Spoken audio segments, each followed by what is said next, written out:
Brasil tem em torno de 370 espécies de beija-flores, né? São aves exclusivas das Américas, né? Ocorrendo desde o Alasca até a Terra do Fogo. E no Brasil a gente tem em torno de 80 a 87 espécies de beija-flores, né? Aqui em Santa Rosa a gente já registrou em torno de 10 espécies de beija-flores, sendo que 8 delas ocorrem nessa residência onde a gente está fazendo essa filmagem aqui. Começou com a minha tia que mora em Foz do Iguaçu. A gente visitou ela e viu uma grande quantidade de beija-flores lá. E aí a minha mãe introduziu na casa dela um bebedouro, né? E aí a gente começou a observá-los, né? E daí também eu coloquei na minha casa um bebedouro. E vinha 1 ou 2, assim, timidamente passear aqui. E daí, com o passar do tempo, a gente foi aumentando a quantidade de bebedouros, né? E aí eu conheci o Gabriel para tentar entender como eles vivem, como eles se alimentam, né? Porque lendo é a ave mais rápida, né? O coraçãozinho é o que bate mais rápido e que precisa se alimentar várias vezes ao dia, né? Então, e depois disso foram surgindo outras espécies, né? Então surgiu mais ainda a vontade de conhecer essa pequena espécie aqui na nossa cidade, né? Entender se eles são daqui, se eles são migratórios, né? Me fala dessas espécies que visitam. Então, a mais comum que a gente pode observar é o beija-flor dourado, né? Não somente aqui, mas dentro da nossa região, que é uma das menores espécies também. Aí a gente também tem o beija-flor de veste preta, a gente tem o bico-reto azul, que é um migratório sazonal, assim, o besourinho de bico vermelho, o beija-flor de papo branco, aí a gente tem o beija-flor preto, a gente tem o beija-flor tesoura e aí a gente tem o rabo branco acanelado. Temos essas 8 espécies que frequentam. O rabo branco acanelado foi um dos últimos registros que a gente fez, que é esse registro meio incomum, meio raro aí, e ele apareceu durante uma semana, mais ou menos, aí, e acabou sumindo. O mais comum, então, é o beija-flor dourado, né? E o mais raro que a gente registrou aqui foi, então, o beija-flor, o rabo branco acanelado. Quantos animais você imagina que passa por aqui? Uma pergunta bem difícil. Olha, creio eu que dependendo do dia pode chegar até mais de 100. Com certeza. Hoje eu tenho 3 bebedouros, né? A gente faz toda essa parte, a gente higieniza bem a florzinha, às vezes tem que limpar ela bem. Então, eu e meu marido começamos a alimentá-los a gente 3 vezes por dia, de manhã, de meio-dia e de noite. Por causa que eu chego a ter 20 pássaros ao mesmo tempo dentro do pátio, né? Então, ao redor também tem bastante flores, a gente começou a plantar mais flores para atraí-los. E aqui próximo à nossa residência é uma parte bem arborizada da cidade. Eu acho que esse fator também ajuda que predadores não venham a pegar, né, o beija-flor. E no inverno, os beija-flores têm poucos recursos, né? Porque se alimentam quase que exclusivamente de néctar, né? Das flores e também de alguns artrópodes. E como é um pouco escasso essa relação do alimento deles, né? Eles procuram então os bebedouros. E os bebedouros são um ótimo recurso de alimentação para eles também. Por exemplo, a gente está aqui numa área urbana, né? Onde recebemos diversas espécies de beija-flores. Eles não se constrangem muito com a presença humana? Não, justamente por isso, Leandro, eles acabam se acrenciando, digamos assim, com a presença humana, né? São bichos bem adaptados, assim, a esse meio. E olha só, a gente tá aqui conversando, o beija-flor tesoura tá empoleirado ali em cima do bebedouro. E dando pau nos outros também. Eu vejo que são, aqui você disse 8 espécies, uns são menores, uns são maiores e variam também nas cores. Como distingui-los? Então, na verdade, aqui nessa residência a gente já fotografou 8 espécies, né? Mas no município de Santa Rosa a gente já fotografou 10 espécies de beija-flores, né? Então é uma diversidade bem grande. E cada um tem uma adaptação diferente, né? Tanto a questão da coloração, quanto a questão do bico. E o bico dele justamente é adaptado para o tipo de flor, para o tipo de alimento que ele vai se alimentar, né? Então o beija-flor ele tem uma adaptação morfológica extremamente incrível, assim, que a língua dele é bifurcada, né? Ele tem esse bico comprido para inserir nas flores e dentro ele insere a língua, que é bifurcada, e ela acaba abrindo e tendo 2 tubinhos, 2 caninhos que acabam sugando o néctar.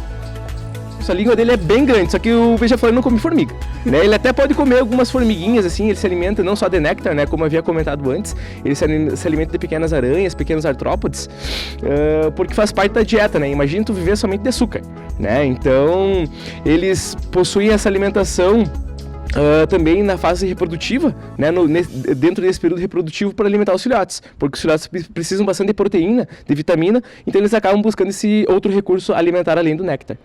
Como eles se reproduzem? Eles fazem ninhos de que forma e em árvores? Então, o ninho do beija-flor é algo muito incrível, né? Ele faz um ninho de tigela, né? Ele pega alguns líquens, alguns fungos, algumas teias de aranha também, e ele faz um ninhozinho de tigela. É bem pequeno o ninho. Normalmente é a fêmea quem constrói o ninho, né? E quem cuida dos filhotes também. E a fêmea incuba de 1 a 2, 3 ovos aí e cuida sozinho dos filhotes, né? Então os filhotes ficam, ela fica chocando em torno de o quê? Acho que uns 15, 17 dias, né? Mais ou menos isso. E os filhotes também ficam em torno de alguns dias no ninho até criar maturidade suficiente para sair. O beija-flor preto ele é uma espécie migratória, é um residente do inverno, né? Que nos visita quando está frio e depois quando acaba o inverno ele acaba migrando para outro local. O beija-flor tesoura, ele é um dos maiores beija-flores que a gente tem no Rio Grande do Sul, né? Um dos maiores beija-flores que a gente tem no Brasil também. E é um beija-flor muito territorialista também, né? Ele acaba se adonando dos bebedouros e acaba dando-lhe pau, literalmente, nas outras espécies, não deixando elas virem se alimentar. Eu digo, olha, aqui tá o preto e branco, ó. Beija-flor preto. É fantástico esse beija-flor. É muito bonito. O preto e branco, ele é um pouquinho menor, quer dizer, é um tanto menor que o beija-flor tesoura. Então, tipo, em Santa Rosa a gente registra ele com mais frequência aqui na casa da Esther. A gente já viu no Rincão do Souza, né, aqui e próximo ao bairro São Francisco. Mas foram registros, assim, bem ocasionais dentro desse período de inverno, né. Por que essa casa? Pelo amor que a Esther, que é a dona dessa propriedade, tem pelos beija-flores. Então ela tem diversos bebedouros aqui, de 3 a 4 bebedouros, que ela troca água todos os dias para eles virem se alimentar. Então justamente eles acabam se acostumando, né, com essa fonte de alimento e acabam se acerenciando. Então acabam vindo com maior frequência para cá também. Parece-me que eles se sentem protegidos aqui. Eles sentem a vibração, a energia da casa e das pessoas que aqui habitam, né?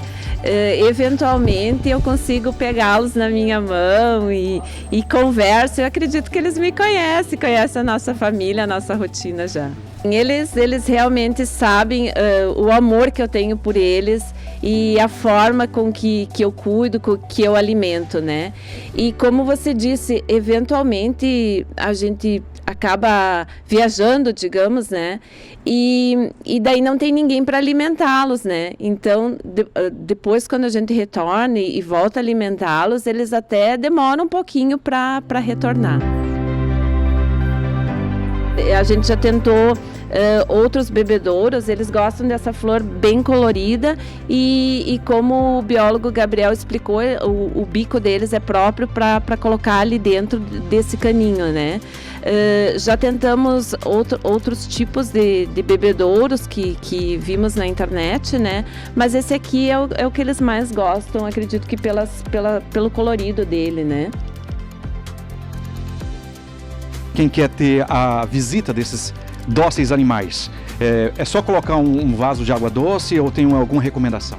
Quem mora em centros urbanos, então, por exemplo, Leandro, tem mais dificuldade em plantar flores muitas vezes, né? Mas assim, o primeiro requisito é plantar flores, né? Para atrair eles com flores. Nesse caso, o bebedouro ele é um ótimo utensílio para atrair diversas espécies. Porém, tem que tomar alguns cuidados básicos, né? Por exemplo, higienizar os bebedouros todos os dias, trocar a água, não deixar os bebedouros muito expostos ao sol, né? Porque acaba fermentando, acaba criando alguns fungos também, e todo esse cuidado que a gente vê aqui, toda essa visita dessas espécies que frequentam a casa da Esther, é porque ela mantém esse cuidado e essa higienização com esses bebedouros. E também tem uma outra relação com a quantidade de açúcar que se coloca, né? Dependendo quantos ml é o bebedouro, é recomendado colocar uma colher de chá, aquelas pequenas, né? 1, 2 colherzinhas de chá é o suficiente já para atrair essas espécies. Venho com certa frequência aqui na Esther para admirar esses beija-flores, né? Inclusive aqui a gente fez alguns registros bem importantes. O Fatornis petrei, que é o rabo branco acanelado, que foi o terceiro registro, né? Do terceiro município a ter o registro dessa espécie no Rio Grande do Sul. né? Então foi um visitante inesperado que a gente conseguiu registrar através das observações da Esther e do Fábio, do marido dela. Também a gente fez um outro registro muito importante, que é o Beija-Flor Tesoura Verde, que a gente tem o Beija-Flor Tesoura e o Beija-Flor Tesoura Verde, que foi o segundo município do Rio Grande do Sul a ter registro. A gente tem registro em São Paulo das Missões, onde foi o primeiro registro para o Rio Grande do Sul, e aí o segundo agora para Santa Rosa, que a gente realizou no ano do ano passado.